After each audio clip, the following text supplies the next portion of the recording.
家里兄弟姐妹很多，爸爸是一个小学老师，就靠一份薪水来养活全家人，全家人13口。那小时候就是因为我爸爸是小学老师，他有一个同事，他有牛有羊，就说啊，这个牛跟羊就你们来帮我养，然后爸爸就请回来。那卖的时候就给大家分，就是帮他养，然后卖掉的时候就可以分到一些。对，小学大概是从小学大概8、9岁开始吧，一直到国中毕业，一直照顾养到过。对。那你养是因为体积比较小，他让他？不一定，反正牛跟羊嘛，就是反正都一起出去，他看着牛，看着羊，就会羊会比较会跑。对啊。山上追羊是很痛苦的事情，追到怕它走失掉，所以追到跑，都有这种。那有家属比较好，我是这个。为什么？啊？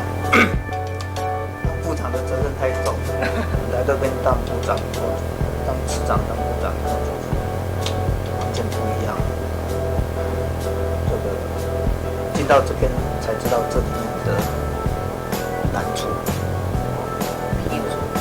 啊，有很多政策，也许在学界上是非常理想的政策，可是你要落实的时候，如果你非常执着的坚持要这样做的时候，你永远达不到。需要试试。还是有一些妥协的。那你觉得是为什么？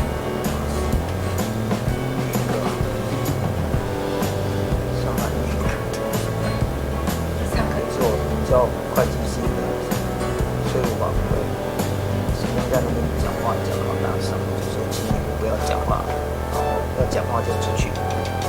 结果期末的教学评量就给我打得非常低，然后还附注一句话，老师没有 EQ。平常很少对学生要求什么，然后就是规规矩矩的上课，但是我也会看学生有没有认真，其实我心里都知道，只是我不讲。怎么看？所以最后的学习成绩，我就是要展现我的手段。那有当过很多学生？有啊，像最近送出一科成绩，送出学生当掉一半吗？当了4分之一。当了4分之一。如果把自己充实好，